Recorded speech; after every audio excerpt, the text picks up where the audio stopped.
iron tips that actually help us strike the golf ball better.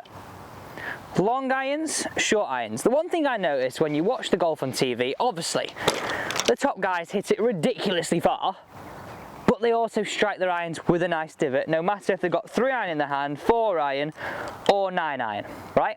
And I think if we look at us as club golfers, what I see in the lesson tee is we're probably okay up to like 8 iron. As we get above this, we need some game-changing iron tips that help us strike it.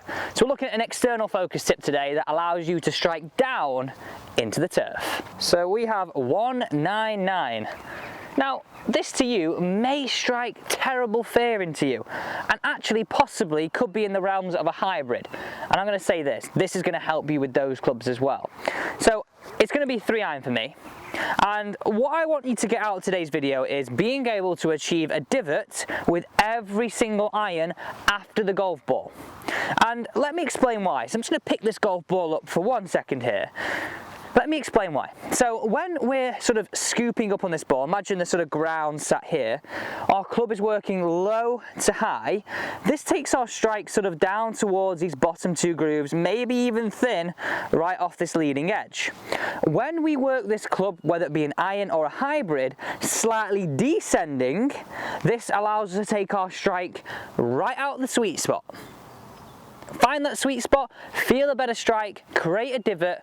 All these things help us with sentence of strike and actually help us with distance. Better ball compression. Actually, we'll see a difference in distance with those longer irons.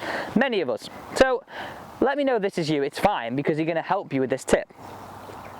Do you find that sort of 6 iron, 5 iron, 4 iron probably all go roughly the same distance?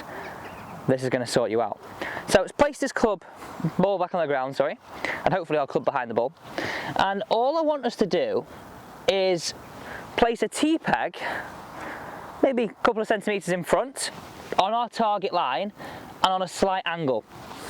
Okay, now what your goal here is, what your focus is, to strike the ball and then through onto the tee peg. Many of us would be working up too quickly and not finding that tee peg. So this is a great external feedback drill. And the best thing about this drill is, if you're going out on the golf course on your own, before you play this weekend, pop the tee peg in the ground, no one's around, just go and test it. Please test it on long irons as we're doing here, and on short irons as we're going to do in a minute, and you're really going to find a better strike. So how I would work it through on the golf course, I place my tee peg in directly where my target is, down that target line, make a few practice swings, striking this part of the ground, okay? You're going to make 3 practice swings. 1 hip height, strike that point. 1 shoulder height, strike that point. Full swing, strike that point.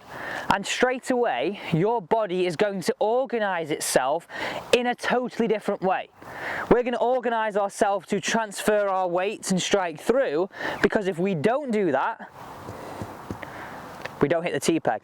Hammer and nail analogy, you're not thinking about what your body's doing, but it's hitting the right point. Well, depends, you might actually do your thumb an injury sometimes, but you get what I mean with this, right? Let's hit this one away and show you exactly how you can do the same thing with your short irons and enjoy the strikes that so many students have using this drill.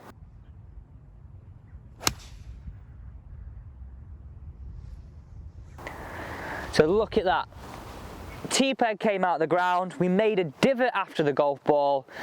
That's exactly what we're after, right? Exactly what we're after. Right, okay, so let's move down onto the shorter irons.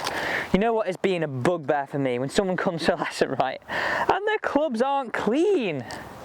Make yourself look like a pro, right? Make yourself look like a pro with having clean clubs.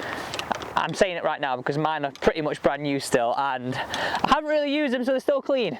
In about 3 weeks' time, they're probably not going to look like this. No, I'm going to make a real conscious effort to try and keep these clubs as clean as possible. There's always that guy in the group, isn't there, that doesn't clean the clubs, or that lady in the group that doesn't clean the clubs. Make sure they're clean. It actually, on a different note here, it does really affect the ball flight.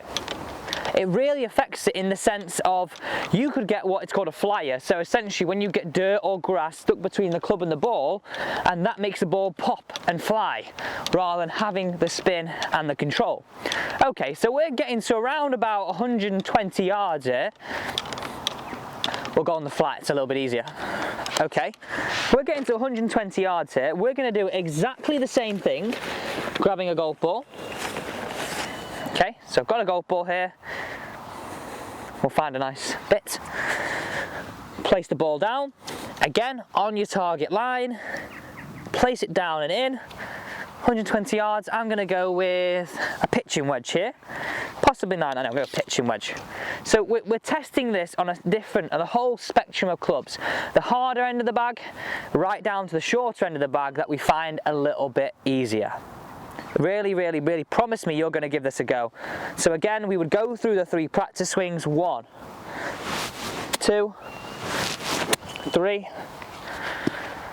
And all you got to do now, forget the ball, focus on striking the tee peg. Oh, that was such an enjoyable strike. I really have to make sure I do this right with these irons. As you can see, tee peg out of the way. In fact, look where it's gone. It still survived. Put it on that slight angle, the ball will get the tee peg, ball, then divot, and you'll enjoy that strike so much. Thank you for watching today's video. I really do hope you enjoyed this iron tip. It's one that I use so often because I know it will guarantee you results and you can take it straight out on the golf course. Thanks for watching. Don't forget to subscribe, and if you're already a subscriber, thank you for subscribing, but please do hit the bell. I'd love it if you hit the bell and you can watch all the daily content. Thanks so much for watching.